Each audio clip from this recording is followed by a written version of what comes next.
प्रिय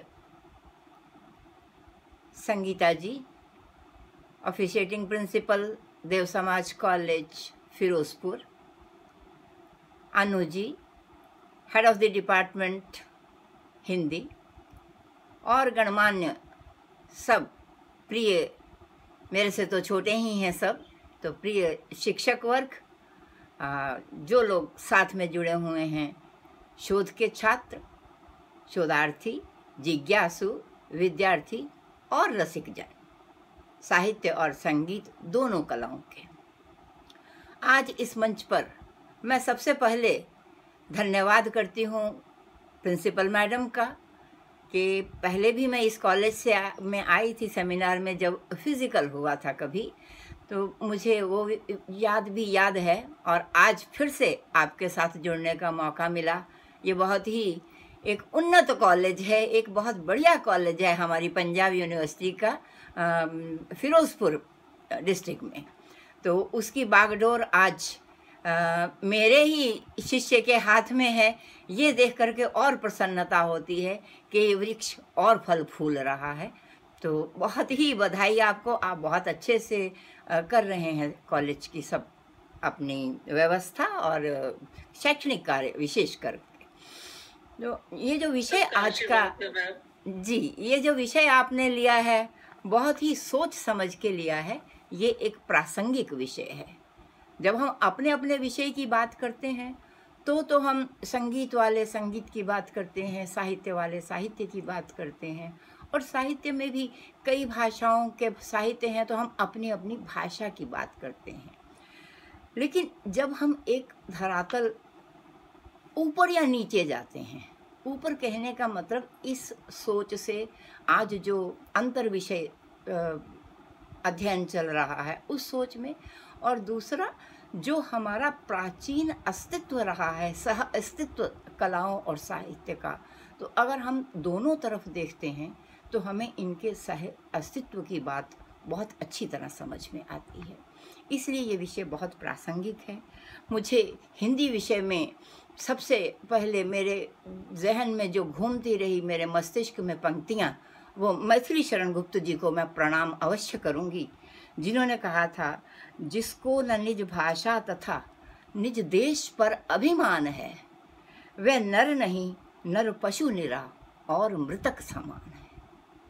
कि जिसको अपनी भाषा और अपने देश पर अभिमान ना हो, अभिमान मतलब स्वाभिमान ना हो, जिसको गर्व ना हो अपने देश पर, अपने राष्ट्र पर, तो वो व्यक्ति जो है वो मनुष्य हो ही नहीं सकता। वो मृत आत्मा है या पशु के समान है। कितनी बड़ी बात मैथिली शरण गुप्त जी ने कही, बार बार मेरे हृदय में झकझोरती रही, क्योंकि मैं हिंदी की भी विद्यार्थी रही। तो आज उसका प्रसंग हमारे सामने आता है। यहाँ पे दो तीन चीज़ें विचारणीय हैं जो हम बात करेंगे। उसमें एक तो ये है कि साहित्य क्या है, दूसरा ये है कि साहित्य को साहित्य कब से कहा गया, साहित्य का प्राचीन नाम क्या है, तो हम संबंध स्थापित करने में कुछ आसानी होगी हमको, हम सुचारू रूप से कर पाएंगे। साहित्य शब्द का अर्थ है सहित, जिसमें हित छिपा होता है, जिसमें किसी का हित छिपा हो वो साहित्य कहलाता है। तो हित क्या है? हित है धर्म, अर्थ, काम और मोक्ष। हमारी जितनी भी कलाएं हैं जिनका उदात्तीकरण हुआ है, ललित कलाएं, साहित्य, संगीत, कला, आर्किटेक्ट, फाइन आर्ट्स, जो ये हमारी स्थापत्य कला, ये हमारी पांचों कलाएं जो लालित्य कलाएं हैं, इनमें सर्वहित की कामना कैसे की गई है कि इससे हमें चतुर्वर्ग फल प्राप्ति होती है। धर्म, अर्थ, काम और मोक्ष सभी इससे प्राप्त होता है एक ही बार में, इसीलिए ये साहित्य है। दूसरी चीज़ ये है कि कोई चीज़ आम बोलचाल की जो बात है वो साहित्य नहीं होती, जो किसी को कोई उपदेश दे दे वो साहित्य नहीं होता, धर्मशास्त्र ग्रंथ जो लिखे जाते हैं वो साहित्य नहीं होता। साहित्य में क्या होना चाहिए? कहते हैं कि साहित्य के तीन शर्तें हैं। एक तो उसका उद्देश्य, दूसरा उसका प्रमाण, और तीसरी उसकी परीक्षा हो सके, उसमें सरसता हो। वाक्यम रसात्मक काव्यम, ये मम्मट ने भी कहा था, विश्वनाथ कविराज ने भी कहा। तो सबसे पहले है उद्देश्य। उद्देश्य जैसे मैंने बताया कि चतुर्वर्ग फल प्राप्ति हमें साहित्य से भी होती है, संगीत से भी होती है। और फिर दूसरा उसका प्रमाण। तो उसका प्रमाण कहाँ है? जो हमारे पास ये कही गई बातें जो हैं उनको सरस रूप में जब संजोया जाता है उस उद्देश्य को, तो वो साहित्य की श्रेणी में आता है। फिर तीसरी बात है परीक्षा। परीक्षा मतलब कि जिसको हम बार बार, जिसका हम परीक्षण कर सकते हैं, बार बार जिस पे एक्सपेरिमेंट कर सकते हैं, बार बार जिसका प्रयोग कर सकते हैं। तो बार बार प्रयोग करने से वो चीज़ क्या हो जाती है? वो शाश्वत हो जाती है। तभी वो संगीत की शास्त्र श्रेणी में भी आती है, तभी वो साहित्य की भी शास्त्र श्रेणी में भी आती है। वरना कोई भी बात कह देना तो वो तुकबंदी हो सकती है, या वो आम बोलचाल की भाषा हो सकती है, वो भाषा हो सकती है, वो साहित्य नहीं होता।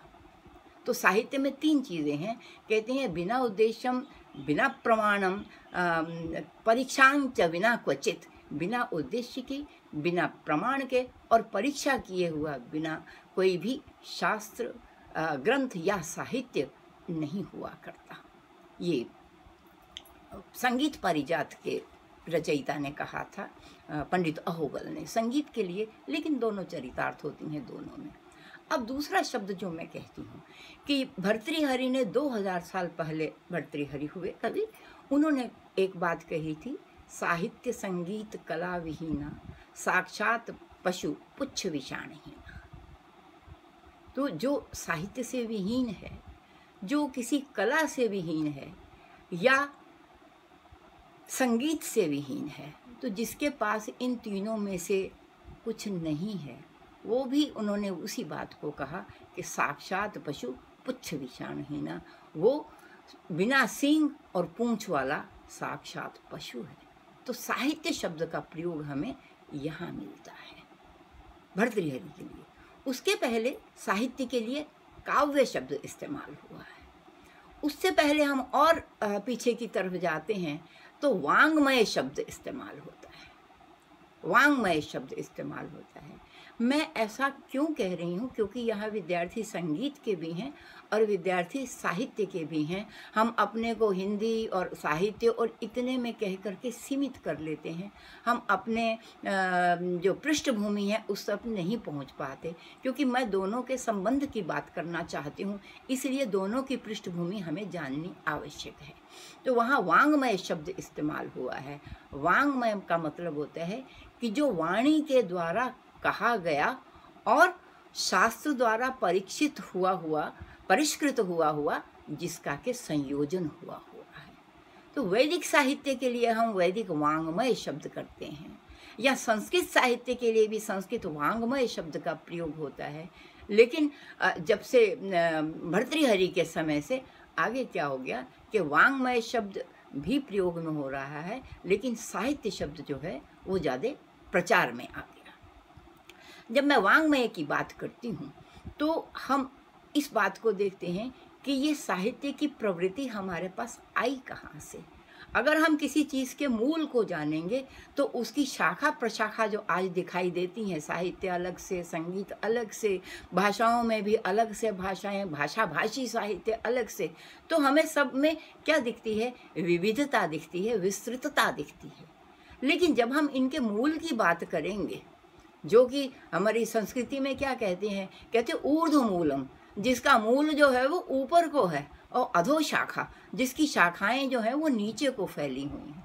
तो हमें शाखाएं तो बहुत दिखती हैं, लेकिन जब हम मूल की बात करते हैं, पीछे की तरफ जाते हैं, तो हिंदी साहित्य की जो पृष्ठभूमि है, हिंदी साहित्य की पृष्ठभूमि अपभ्रंश भाषाओं के साहित्य हैं। और हिंदी भाषा का विकास अपभ्रंश भाषाओं से हुआ है। अपभ्रंश भाषाओं में मैथिली है, अवधी है, भोजपुरी है, और ये खड़ी बोली फिर छत्तीसगढ़ी जिसको हम कहते हैं। तो इस तरह इन भाषाओं के जो है विकास से हिंदी भाषा का विकास हुआ। और इधर हम संगीत की अगर बात करते हैं तो आज की जो राग की स्थिति है, उसके पहले भी प्रबंध है, उसके पहले ध्रुपद है, प्रबंध है, जाति गायन है, और फिर साम गायन है। तो ये कड़ी संगीत की पीछे को जाती है। और भाषा की दृष्टि से हम देखते हैं कि हिंदी साहित्य है, हिंदी साहित्य के साथ उसके पृष्ठभूमि में जो साहित्य है वो अपभ्रंश भाषाओं का साहित्य है, बोलियों का साहित्य है। तो उसके पीछे अगर हम जाते हैं तो वो संस्कृत भाषा का साहित्य है, और उसके पीछे भी अगर जाते हैं तो हमें वैदिक वाङ्मय, जिसको हम कहते हैं वैदिक साहित्य, समझ में आता है। अब इनका संबंध कैसे हुआ?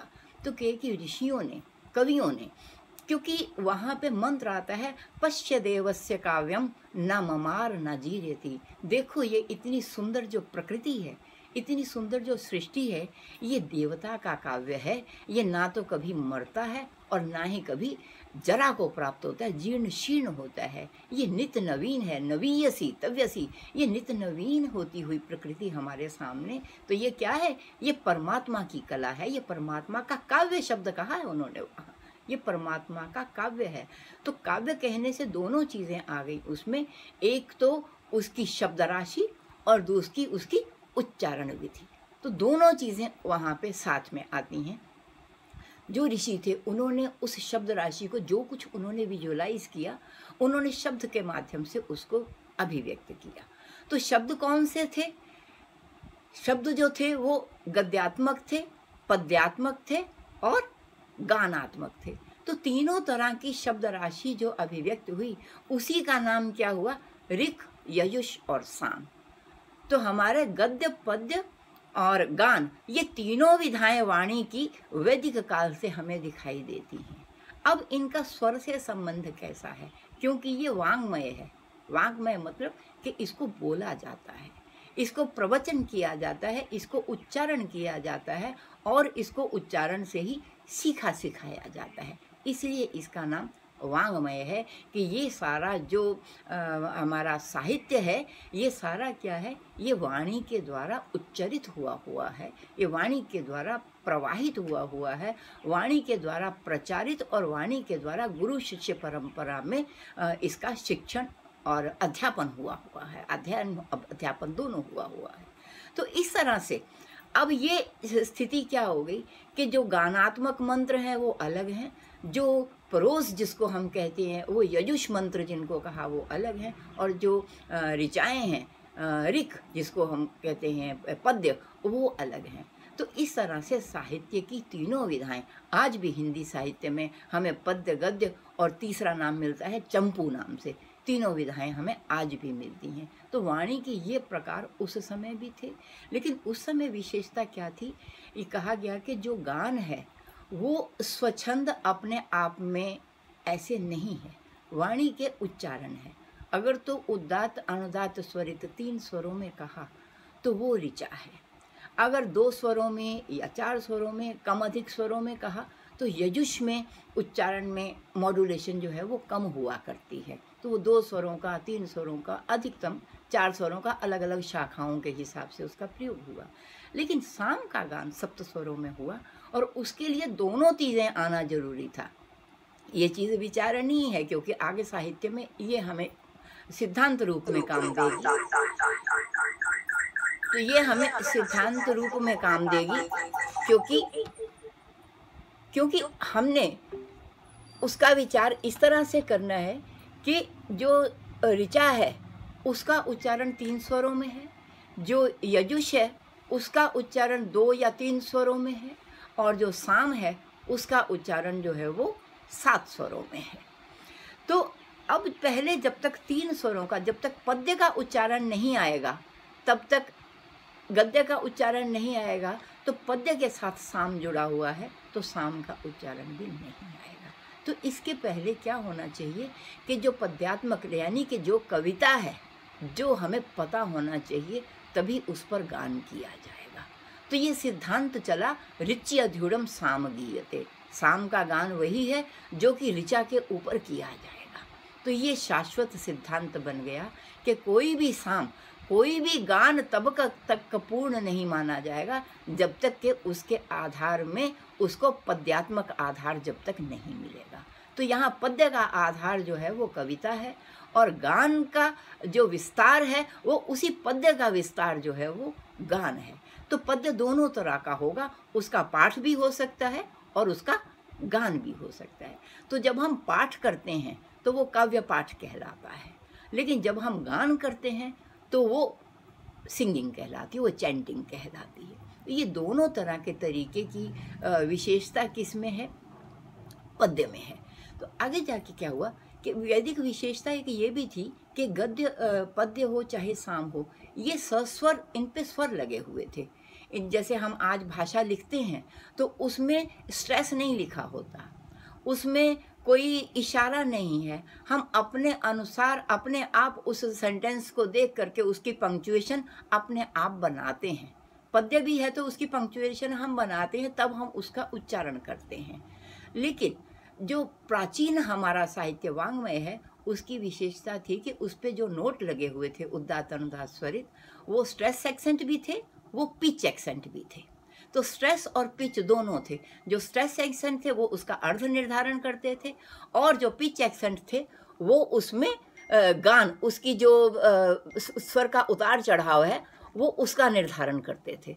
तो दोनों चीज़ों में दोनों तरह का उच्चारण जो है वो उस समय था कि मतलब उसके उच्चारण से हमें उसके अर्थ का भी पता चलता था, और उसी के उच्चारण से हमें उसकी मॉड्यूलेशन, उसके उतार चढ़ाव का वाणी का भी पता चलता था। धीरे धीरे क्या हुआ, मम्मट तक आते आते संस्कृत काव्य में ही, तो ये तो वैदिक संस्कृत कहलाई, वैदिक भाषा हो गई। लेकिन इसके बाद जो संस्कृत प्रचलित हुई वो लौकिक संस्कृत कहलाती है, जो आज भी हम, पाणिनि वगैरह ने जिसके सिद्धांत बनाए। तो वो लौकिक संस्कृत जो है वो क्या हुई, उसमें कहा गया काव्य मार्गे स्वरो न गण्यते। अब काव्य में स्वर की जरूरत नहीं है। काव्य का पाठ हम किसके आधार पे करेंगे?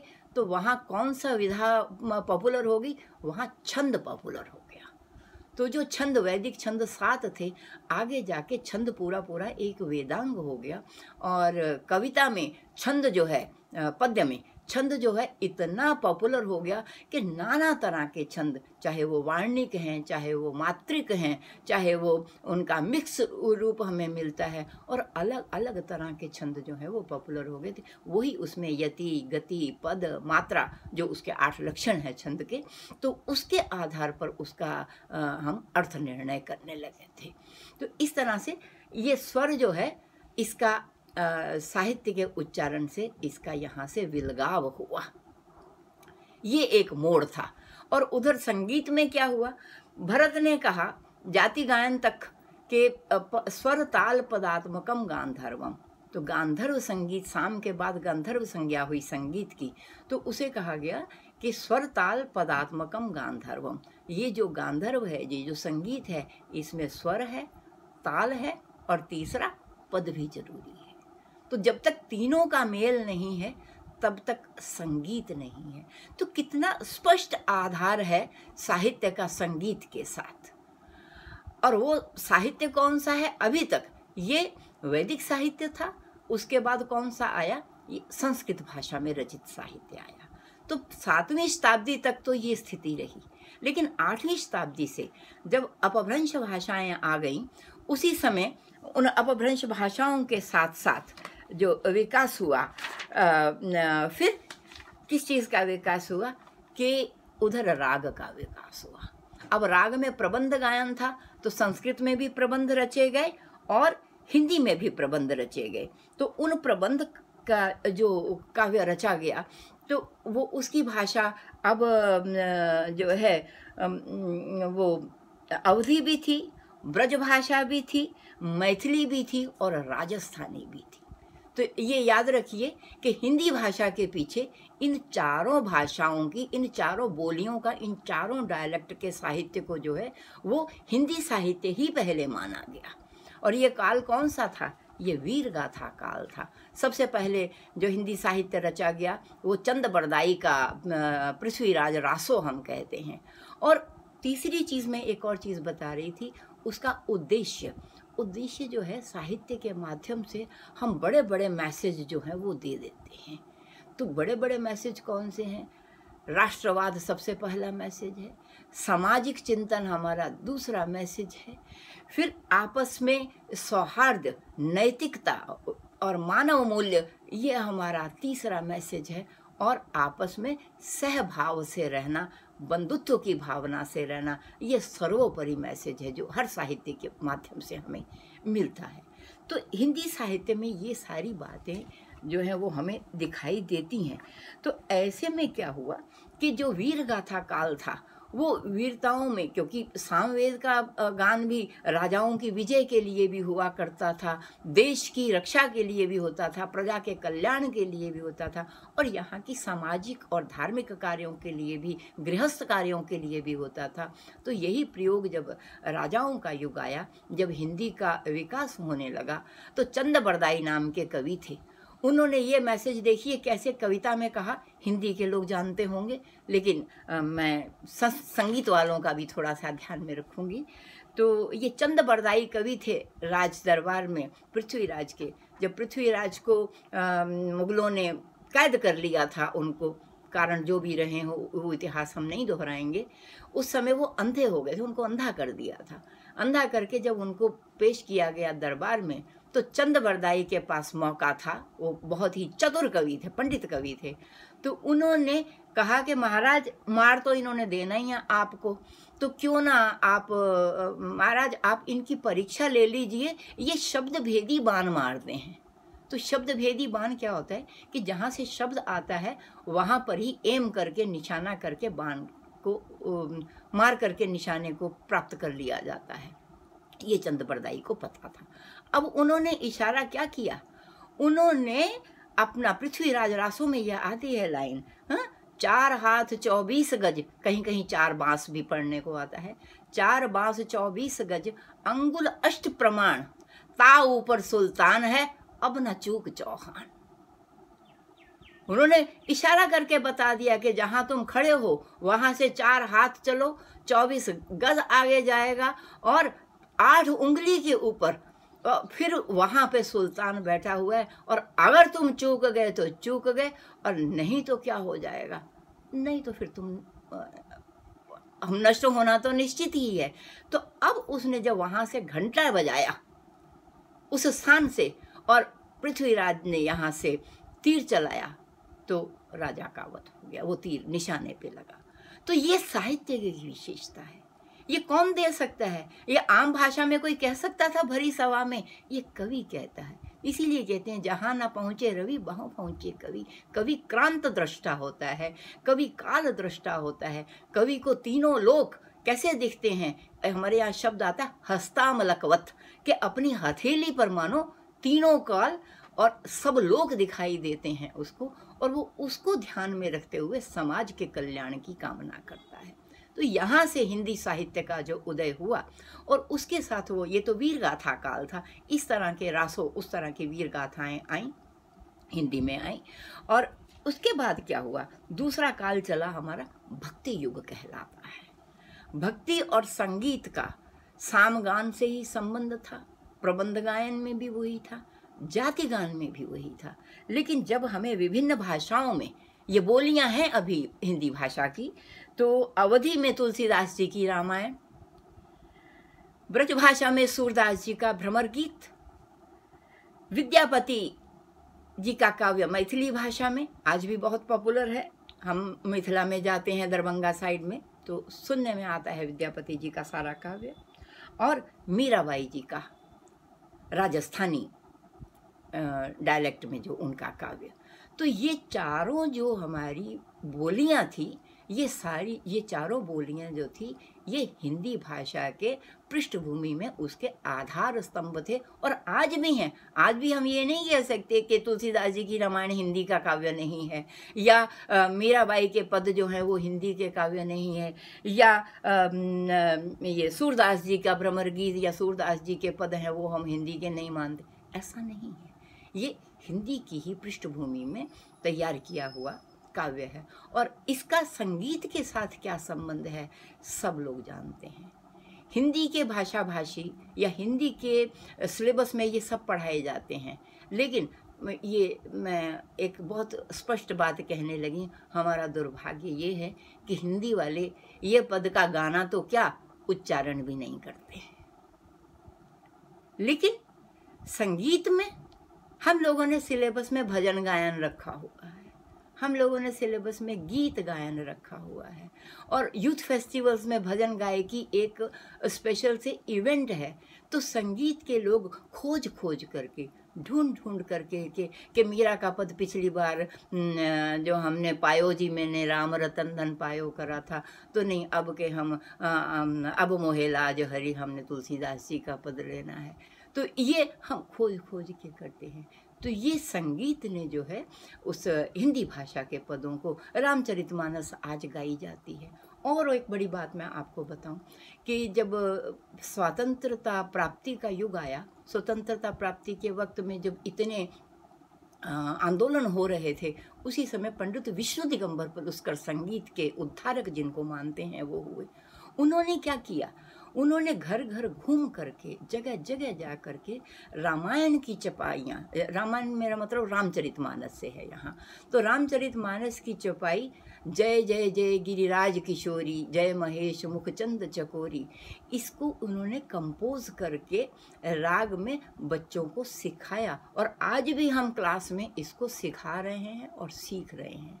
तो इस तरह संगीत ने साहित्य को इतना मुखर किया है और उसको स्वर दिया है।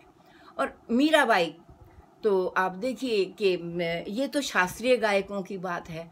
कुमार गंधर्व ने जितना निर्गुण काव्य था, मैं भक्ति काव्य की बात कर रही हूँ, निर्गुण काव्य जितना था उसमें कबीर दास, कुम्मन दास, जो ये लोग हुए हैं निर्गुणवादी, रैदास वगैरह, तो इन लोगों का काव्य जो है वो, कुमार गंधर्व हमारे एक संगीतकार हुए हैं बहुत ही उच्च प्रकृति के। उन्होंने सारा संगीत जो उनका, जो अपना राग गाने के बाद वो निर्गुण संगीत गाते थे, निर्गुण निर्भय गुण मैं गाऊंगी, बहुत ही उनका, या सुनता है गुण ज्ञानी गगन में हो रही आवाज़ झीनी झीनी, इस तरह के भजन उनके बहुत पॉपुलर आज भी हैं। इसी तरह से जो विद्यापति का जो संगीत है वो दरभंगा में उसका बहुत प्रचार है, मैंने वहाँ उसको सुना है। और मीराबाई का जहाँ तक सवाल है, मीराबाई का तो भजन हर कोई गाता है, हर कोई गाता है। और ये तो फिल्मों में भी लताबाई ने जो गाया, लता मंगेशकर जी ने, उनका सम्मान पूर्वक नाम हम लेते हैं श्रद्धावत आज, क्योंकि हमारे बीच में नहीं रही, रिसेंटली वो उनका देहावसान हुआ। उनको, उन्होंने जो मीरा के भजनों को उन्होंने जो गाया, और पहले पहले उसके एलपी तैयार हुए, वो इतने पॉपुलर हुए, इतने पॉपुलर हुए कि बाद में फिल्मों में बाद में गए हैं, पहले वो प्राइवेट रिकॉर्डिंग वो तैयार हुई थी। तो इस तरह से भक्ति साहित्य को, भक्ति संगीत हम उसका नाम ही हो गया कि भक्ति साहित्य ही नहीं, ये भक्ति संगीत हो गया, क्योंकि ये सिर्फ कवि नहीं थे, ये गायक भी थे, साथ में इन्होंने गाया भी था। हम इनको सिर्फ भक्तिकालीन कवि नहीं कहते, हम भक्तिकालीन इनको हम कवि संगीतज्ञ कहते हैं या वाग्यकार कहते हैं। हम इनको, वाग्यकार होता है जो स्वर रचना भी करता है और पद रचना भी करता है, ये टेक्निकल टर्म आज संगीत में प्रचलित है। तो इसी तरह से जब आगे खड़ी बोली का साहित्य आया, तो उस समय बहुत सी भाषाओं में साहित्य लिखे गए, लेकिन हिंदी का एक अपना अस्तित्व था, हिंदी का एक अपना बोलबाला हुआ, जिसमें भारतेंदु युग, द्विवेदी युग, प्रसाद युग और आधुनिक युग, ये युग जो हैं वो हिंदी के विद्यार्थी बहुत अच्छी तरह से जानते हैं। लेकिन इसमें भी जो कविता थी वो इतनी मुखर हुई, वो इतना अच्छा हुआ कि उसको भी गा गा करके लोगों ने गाया। मैं एक गीत आपको वो बताती हूँ जो कि क्षेत्रीय भाषा में था। मनोरंजन प्रसाद सिन्हा, आपने सुना होगा नाम, ये यूपी के कवि थे। अब इन्होंने उसको भोजपुरी में ही ये गीत लिखा था आज़ादी से पहले। अब देखिए वो भोजपुरी कवि कहाँ हुए, यूपी में। हत्याकांड कहाँ हुआ, जलियांवाला बाग का, पंजाब में। लेकिन ये दर्द उस कवि के मन में कैसे चली गई, तो उन्होंने क्या कहा, कहते सुंदर सुघर भूमि भारत की, भैले रामा आज उहो भैल मसान रे फिरंगिया, अन धन बल बुद्धि सब नाश कीन, कोनो के न रहल निशान रे फिरंगिया। आज पंजाब वाकी करके सुरतिया, फाटला कलेजवा हमार रे फिरंगिया। तो ये फिरंगिया नाम का उनका ये काव्य था। ये इतना पॉपुलर हुआ कि लोगों ने सब जगह गा गा करके पंजाब की व्यथा को, पंजाब का जो जलियांवाला का जो हत्याकांड हुआ था, जिसमें हजारों लोग जिंदा कुएं में कूद गए और उन पे गोलियों भी ऐसे बरसात हुई कि जैसे बारिश बरसा करती है। तो वो एक जो कवि ने कही बात, तो उसी समय रामधारी सिंह दिनकर का मुझे एक काव्य याद आता है। उन्होंने कहा था, दो में से क्या तुम्हें चाहिए, कलम या ये तलवार, मन में ऊंचे भाव की तन में शक्ति अजय अपार, अंध कक्ष में बैठ रचोगे ऊंचे मीठे गान, या तलवार पकड़ जीतोगे बाहर जा मैदान। तो ये सवाल उन्होंने उठाया कि आज किस चीज़ की ज़रूरत है, क्या काव्य की ज़रूरत है या हमें योद्धाओं की ज़रूरत है, किस चीज़ की ज़रूरत है स्वतंत्रता से पहले स्वतंत्रता लेने के लिए। बस उनके काव्य ने जवाब भी दिया। तो उन्होंने क्या कहा कि कलम देश की बड़ी शक्ति है, कलम देश की बड़ी शक्ति है, भाव जगाने वाली, दिल में नहीं दिमागों में भी आग लगाने वाली। तो जो कलम कर सकती है, जो काव्य कर सकता है, वो एक जो विचार पैदा करना, योद्धा तो जाकर के लड़ेगा जो उसको कमांड किया है, लेकिन उसके पीछे संकल्प, उसके पीछे विचार, उसके पीछे सोच, उसके पीछे प्लानिंग, उसके पीछे मंत्रणा कौन करता है? कवि करता है, काव्य करता है। ये मार्गदर्शन कौन करता है? ये काव्य करता है। इसीलिए साहित्य को, साहित्यकारों को हम बार बार पढ़ते हैं और बार बार उनको हम प्रणाम करते हैं। इसी के साथ जैसे मैं और भी कहूँ, एक और बड़ा अच्छा नरोत्तम दास एक कवि हुए हैं। अब उन्होंने नारी के मन की भावना को इतने अच्छे ढंग से कहा है, और जो हम गा गा करके उसको याद करते हैं। अगर हम वैसे कविता याद करें हो जाएगी, लेकिन जब उसको गा करके कहा जाएगा, संगीत के माध्यम से कहा जाएगा, तो उसका एक अलग ही प्रभाव होता है। तो अब वो क्या कहती है नरोत्तम दास में, नरोत्तम जी ने ये चरित्र लिखा है, ये सुदामा चरित्र कहलाता है नरोत्तम दास का। अब इसमें उन्होंने क्या कहा है, तो वो सुदामा का चरित्र और कृष्ण का चरित्र सुदामा की पत्नी के मुंह से कहलाया है। तो पहले कहा है, लोचन कमल दुख मोचन तिलक भाल, श्रवणन कुंडल मुकुट धरे माथ हैं, ओढ़े पीत वसन गरे मोवै जयंती माल, शंख चक्र गदा और पद्मलीने साथ हैं। कहत नरोत्तम संदीपन गुरु के पास, तुम ही कहत हम पढ़े एक साथ हैं। द्वारिका को गए हरि दर्द हरेंगे पिया, द्वारिका के नाथ अनाथन के नाथ हैं। अब राग की दृष्टि से राग पीलू में है ये रचना, लेकिन कविता की दृष्टि से अगर पढ़ें तो उसका एक अलग इफेक्ट होगा। अब उसको वो जवाब देते हैं, सुदामा क्या जवाब देता अपनी पत्नी को? वो कहते हैं, शिक्षक हो सिगरे जग को तिये, ताको कहा अब देती है शिक्षा। तो मुझे क्या सिखा रही है? मैं तो खुद ही टीचर हूँ, मैं तो सारे सबको सिखाने वाला हूँ कि शिक्षक हो सिगरे जग को तिये, को कहा अब देती है शिक्षा, जे तप के परलोक सुधारत, संपत्ति की तिन के नहीं इच्छा।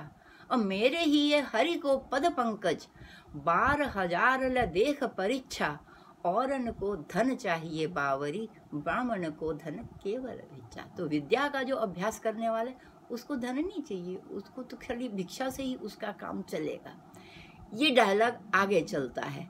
तो ये संवादात्मक काव्य है। ये संवाद सूक्त हुआ करते थे ऋग्वेद में, उन्हीं के आधार पर आगे रचना हुई है इसकी। अब उसको फिर आगे वो कहती है, तो वो करते एक बार गीत तो इरिटेट हो जाते हैं सुदामा, तो वो कहते हैं तुम हमेशा मुझे यही कहती है द्वारका जाऊँ द्वारका जाऊँ। तो कहती द्वारिका जाहो जो द्वारिका जाहो जो आठहु जाम यहे ठकठानी, जाता हूँ दे लदाया लड़ा भरी लेहूँ लदाए यही मिय मानी। ये तुम ऐसे मानती हो कि वो दे देगा और मैं ले आऊँगा। तो कह रही कि जा पे दरिद्र लिखो है ललाट, तो काहे को मिटत जाता आ जानी। तो कैसे मिटा दूँ ये दरिद्र जो ललाट पे हमें मिला ही है, तो ऐसा ही रहेगा। अब देखिए, नारी की वेदना, नारी का समर्पण और समाज में नारी का जो चरित्र चित्रण है, मैंने इससे बढ़ा कोई उदाहरण हिंदी साहित्य के अलावा कहीं नहीं देखा। वो क्या कहती है, को दो सवा जुर तो नहीं पेट, ना चाहती हूँ दधी दूध मिठौती। 4 मुट्ठी चावल ही नहीं मिलता तो दही दूध मिठाई तो मैं नहीं चाह रही ना। सिर्फ जो भोजन 2 वक्त का चाहिए हमें, तो वो भी नहीं जुड़ता, मैं इसीलिए कह रही हूँ। तो कहती कोदो सवा जुरो तो भरी पेट, न चाहती हूँ दधी दूध मिठौती। और फिर कहती शीत व्यतीत भयो से सियात ही हों हठती पर तुम्हें न हठौती। सारी सर्दी बीत गई ठिठुरते हुए, पर मेरे पास जो भी लोई चादर थी मैंने आपको दे दी, इसलिए आपको उस सर्दी का एहसास नहीं, पर मैंने आपको दे दिया, पर तुम्हें ना हठौती। मैं तो उस हठ में रही, सर्दी की उस आतंक को मैंने झेला, तुम्हें नहीं। तो कहती है कि जो मेरे को कोई खास जगह चाहिए होती तो मैं तुम्हें ऐसा कुछ ना कहती। बाद का आखिरी बंद मैं कहूँगी, तो वो है टूटो तवा और फूटी कठौती। अब तो इतनी दरिद्रता आ गई कि 2 ही बर्तन होते हैं, एक कठौती, एक लकड़ी का एक बर्तन होता है जिसको कठौती कहते हैं, उसी में सब दाल भात ये सब बना करके उसको खाया जाता है, आटा वाटा उसी में बनाते हैं। और एक होता है तवा जिस पे वो रोटी वोटी सेकी जाती। तो तवा और कठौती ये पोइटिक कन्वेंशन भी हैं और ये जीवन मर्रा के 2 आवश्यक बर्तन भी हैं। तो कहती अब तो हमारा तवा और वो कठौती वो भी टूट गई है, इसीलिए तुम्हें कह रही हूँ, वैसे तो नहीं कहती ना मैं। तो ये देखिए कितनी संतोष की भावना नारी में, और कितनी आत्मसम्मान की, कि जब तक ये स्थिति नहीं आई तब तक उसने मित्र को भी याद नहीं किया। तो ये मतलब सब कुछ अपने पे झेल लेने की जो एक सहन शक्ति जो है, वो उसका कितना एक सजीव चित्रण एक काव्य के माध्यम से हुआ है। बचपन में हम तो इसको खूब नाटक खेलते थे गा गा करके, अब मुझे स्थिति पता नहीं है, लेकिन अनु जी मेरे इस वक्तव्य के बाद जरूर ऐसा करेंगी जो मैं उम्मीद करती हूँ। अब उसको आगे हम और चलते हैं। जो भाषाएं, जो हिंदी भाषा में जो शिष्ट साहित्य, कामायनी हो चाहे रश्मि रथी हो, और भी जितनी भी काव्य हों, वो सारे क्या हैं, वो सब गीय काव्य हैं। और उनमें जब हम विषय की बात करते हैं तो उनमें मैंने जैसे राष्ट्र प्रेम बताया, जैसे मैंने सामाजिक चित्रण बताया, वैसे आध्यात्मिकता भी उस काव्य में हमें भरपूर मिलती है। कामायनी का पहला ही पद्य अगर हम देखते हैं तो उसमें आता है, उसको भी हम लोग, क्योंकि गाना और बोलना दोनों में थोड़ी कठिनाई आती है और टाइम की भी सीमा होती है, कभी लाइव सेशन होगा तो और आनंद रहेगा, मैं ऐसा समझती हूँ। उसमें वो क्या कहता है, हिमगिरी के उत्तुंग शिखर पर बैठ शिला की शीतल छाँव, एक पुरुष भीगे नैनों से देख रहा था प्रलय प्रवाह, नीचे जल था ऊपर था हिम, एक तरल था एक सघन, एक तत्व की प्रधानता, कहो उसे जड़ या चेतन। तो कितना सुंदर उस ब्रह्म का स्वरूप कहा है कि जड़ मानना है, चेतन मानना है, सगुण मानना है, निर्गुण मानना है, लेकिन है तो वो एक ही तत्व है। तो इस तरह का आध्यात्म हमें कहाँ दिखाई देता है? जो वेद में कहा गया, जो वैदिक ऋचाओं में कहा गया, जो संस्कृत के काव्य में कहा गया, हिंदी भाषा में उससे कहीं कम नहीं कहा गया है। ये उतना ही महान काव्य है, वही विषय है। और सबसे बड़ी बात क्या है कि हिंदी बहुत मधुर है, बोलने में इतना सुंदर है, और अभ्यासजन्य भी है, दूसरा है ग्राह्य है। और आज कहने को तो ये है कि अंग्रेज़ी सब लोग सीख रहे हैं जी, इंटरनेशनल लेवल पे हम अंग्रेज़ी, मैंने देश विदेश घूम करके देखा है, जहाँ कहीं मैंने अंग्रेज़ी में भी लेक्चर तैयार करने की कोशिश की तो लोगों ने कहा नहीं, हम हिंदी समझते हैं, आप हिंदी में कहिए, हमें हिंदी का जो प्रवाह है भाषा का हमें अच्छा लगता है सुनने में। तो ये उपलब्धि हमारी है कि आज भी विश्व में अगर कोई भाषा ज़्यादा बोली जाती है, अगर कोई ज़्यादा भाषा समझी जाती है, और जिस भाषा का साहित्य गाया बजाया जाता है, तो वो हिंदी भाषा है। कोई दूसरी भाषा उतने प्रचार और प्रसार की भाषा नहीं है। बाकी भाषाएं भी हैं, बंगला है, केरल, मलयालम, सब भाषाएं हैं, लेकिन जितना हिंदी का प्रचार है उतना दूसरी भाषा का नहीं है। इसमें एक विशेषता और भी है, ये संस्कृत के करीब की है, संस्कृत के सब्जेक्ट मैटर को भी लेके चलती है, संस्कृत का विषय धर्म, अर्थ, काम, मोक्ष सबको लेकर के भी चलती है। दूसरी एक चीज़ और विशेषता है कि इसका स्क्रिप्ट भी देवनागरी स्क्रिप्ट है। और भाषाओं के स्क्रिप्ट अलग अलग हो गए, बांग्ला लिखने के लिए शब्द कुछ और तरह के बनाने होंगे, गुजराती लिखने के लिए अक्षर कुछ और तरह से बनेंगे, पंजाबी लिखने के लिए, जिसको गुरुमुखी कहते हैं, हालांकि वो संस्कृत और हिंदी के करीब के शब्द हैं, लेकिन फिर भी वेरिएशन है। जो हिंदी जानता है वो गुरुमुखी ऐसे आराम से पढ़ नहीं सकता बिना थोड़ा अभ्यास किए। और दूसरी भाषा जो दक्षिण भारतीय भाषाएं हैं, वो तो खैर उनके लिए तो बहुत सीखना पड़ता है पहले, तब आती हैं। लेकिन हिंदी भाषा एक ऐसी भाषा है जो संस्कृत की, जिसके पास स्क्रिप्ट भी संस्कृत का हूबहू जिसने संभाल के रखा हुआ है। तो ऐसी विशेष भाषा के प्रति हमें प्यार क्यों ना हो, हम नतमस्तक क्यों ना हो उसके लिए और उसके साहित्य के लिए। और संगीत की जहाँ तक बात है, मैं एक बात और कहूँगी, उसके बाद अगर समय हो तो कहूँगी, नहीं तो मैं विराम करूँगी।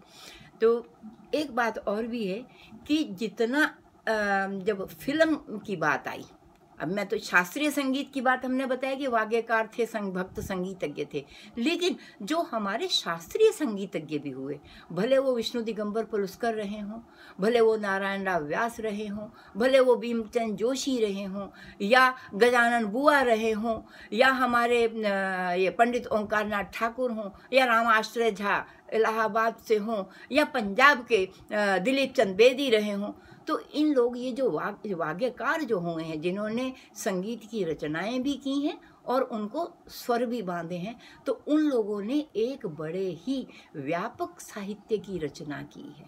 हिंदी के भाषा भाषी या हिंदी साहित्य के लोगों का ध्यान इस तरफ आकर्षित नहीं हुआ है।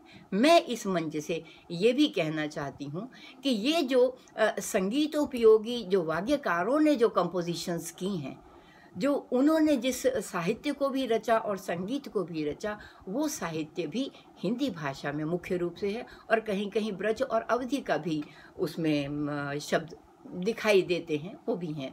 तो इनका भी अब तो इसके भी संकलन तैयार हो चुके हैं, हमें भावरंग लहरी मिलती है, बलवंत राय भट्ट जी ने जो रचनाएं की, इसी तरह से ओंकारनाथ ठाकुर जी ने संगीतांजलि के रूप में 6 वॉल्यूम मिलते हैं, पंडित भातखंडे जी ने क्रमिक पुस्तक मालिका के नाम से 6 वॉल्यूम में तैयार किया, इसी तरह से रामाश्रय झा जी का अभिनव राग मंजरी और अभिनव गीतांजलि के नाम से पुस्तकें मिलती हैं। तो ये सारे भी साहित्य के एक अच्छे भंडार हमारे पास हैं, जो कि गाए बजाए जाते हैं, जिनको गवैये गा रहे हैं, बजा रहे हैं और विद्यार्थियों को सिखा रहे हैं।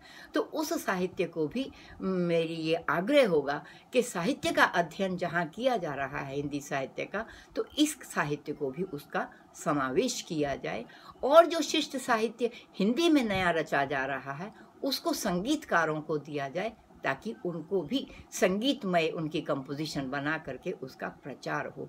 क्यों? भाषा हमेशा बोलने के लिए होती है, गीत हमेशा गाने के लिए होते हैं। जिस भाषा का हम व्यवहार नहीं करेंगे, जिस साहित्य को हम बोलेंगे नहीं, उच्चारण नहीं करेंगे, सीखेंगे, सिखाएंगे, प्रदर्शन नहीं करेंगे या उसका रसास्वादन सुन करके नहीं करेंगे, वो भाषाओं की क्या स्थिति होगी जो आज संस्कृत की होती जा रही है। हुई नहीं है, अभी होती जा रही है, क्योंकि प्रयत्न उसके लिए भी लगते हैं आज। क्योंकि संस्कृत आम बोलचाल की भाषा नहीं है, लेकिन संगीतकार उसके स्तोत्र, उसके श्लोक, उसके मंत्र खूब प्रेम से वैसे ही गाते बजाते हैं जैसे कि हिंदी भाषा के पदों को गाते बजाते हैं। तो मेरा आग्रह ये है कि हिंदी के जो पद हैं उनको अगर दे दिया जाए, स्वर दे दिया जाए, तो उसमें एक तो स्थायित्व आएगा, एक ये संगीत और साहित्य का सह अस्तित्व जो है वो निर्धारित करने में हमें कठिनाई नहीं होगी। एक बार किसी ने ऐसे ही कहा कि हम लोग मंत्र, मैं वेद में जब विद्यार्थी थी, मैं MA संस्कृत में कर रही थी वेद से, तो उस समय तक मुझे उच्चारण नहीं आता था। तो मैं पढ़ती थी, आता था, सब कुछ समझ में आता था, लेकिन एक भी मंत्र का उस समय मुझे उच्चारण नहीं आता था। पंजाब की चीज़, उत्तर भारत की चीज़, यहाँ पे जिसका सृजन हुआ, जहाँ पे जिसका प्रचार हुआ, लेकिन दक्षिण भारत में उन्होंने उतना उसका संरक्षण किया कि आज वहाँ उपलब्ध होता है, पंजाब से उत्सन्न सा हो गया है। तो मैंने जा कर के उच्चारण वहाँ सीखा। मेरे गुरुजी कहते तुम पढ़ती तो हो, ठीक तो है, स्कॉलर हो, गाती बजाती हो अपना। मैंने कहा सर मैं सितार बजाती हूँ, मैं साहित्य हिंदी संस्कृत सब गाती हूँ, लेकिन वेद मंत्र मुझे नहीं आता, तो मेरे लिए वेद गूंगा है अभी। जिस दिन उच्चारण आ जाएगा उस दिन ये वेद बनेगा, वरना ये वेद क्या है, ये गूंगा है, ये मुखरित नहीं है। इसीलिए मेरा यही आग्रह है कि हम इसको, अपनी हिंदी भाषा को, अपनी प्रिय भाषा को गूंगा ना होने दें। इसके पीछे छंद है, इसके पीछे काव्य है, इसके पीछे पद्य है, इसके पीछे एक प्रयोजन है, एक उसका उद्देश्य है। तो हम उसको, उसका पालन करें, उसको अनुशासन में डालें और उसको हम नित्य प्रति जीवन का उसको अंग बनाएं, ना कि एक सब्जेक्ट पढ़ा और वहीं रख दिया। ये ऐसी चीज़ नहीं है, ये नित्य प्रति अभ्यास की चीज़ है, नित्य प्रति अपने जीवन में ढालने की चीज़ है। बहुत बड़े बड़े सिद्धांत सरल भाषा में कह दिए। कबीर ने तो कहा ही था ये तुम जिन जानो गीत हो। तुम जब इसको गीत कह रहे हो हमारे, ये गीत नहीं है। तुम जिन जानो गीत है, यह निज ब्रह्म विचार, केवल कह समझाया अनुपम जीवन सार। तो ये कबीर ने खुद कहा था कि इनको मामूली गीत मत समझो, ये मामूली पद्य नहीं है हिंदी भाषा का, ये हमारा शाश्वत ज्ञान है, ये हमारी उस जो हमारी एक अविच्छिन्न परंपरा है वेद की, ये तभी मैंने वैदिक वांग्मय कहा था। तो हिंदी जो है ये वांग्मय है आज, इसको हम वांग्मय ही बनाए रखें। अंतर संबंध इसका बहुत है, सह अस्तित्व है। और उत्तर भारतीय संगीत का तो आधार ही हिंदी है। उत्तर भारतीय संगीत की तो हम कल्पना ही नहीं कर सकते हिंदी में। और जितने भी हमारे शोध कार्य होते हैं, ज़्यादातर, हालांकि संस्कृत में ग्रंथ मिलते हैं, लेकिन आधुनिक काल में हिंदी भाषा में बहुत से ग्रंथ लिखे गए, बहुत सा साहित्य लिखा गया संगीत से संबंधित। और जितने भी हमारे शोध के कार्य हो रहे हैं वो सब हिंदी भाषा में ही लिखे जाते हैं। ज़्यादातर 90% हिंदी भाषा में ही शोध के हमारे जितने भी प्रबंध बनते हैं और बाद में वो पुस्तकें भी बनती हैं, वो सब हिंदी भाषा में ही है। तो इस तरह से संस्कृत और उसके बाद क्षेत्रीय भाषाएं और फिर हिंदी, तो ये हमारा भारतीय की ये भारतीयता है, ये हमारी संस्कृति है, ये हमारी भारती है। तो इसका संरक्षण, इसका संवर्धन, इसका प्रचार कैसे होना चाहिए? अभ्यास से होना चाहिए।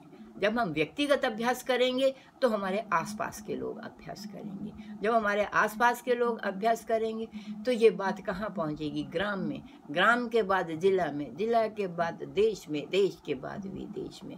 सब जगह लोगों का जो नारा वेद ने दिया था, सर्वे भवन्तु सुखिनः, सर्वे सन्तु निरामया, सर्वे भद्राणि पश्यन्तु माँ कश्चित् दुख भाग भवेत्, कि सबका कल्याण हो, सब निरोग हों और सब लोग जो हैं वो भद्र कल्याणकारी अच्छे दिखने वाले हों और किसी को किसी की भी प्रकार का दुख या क्लेश ना हो।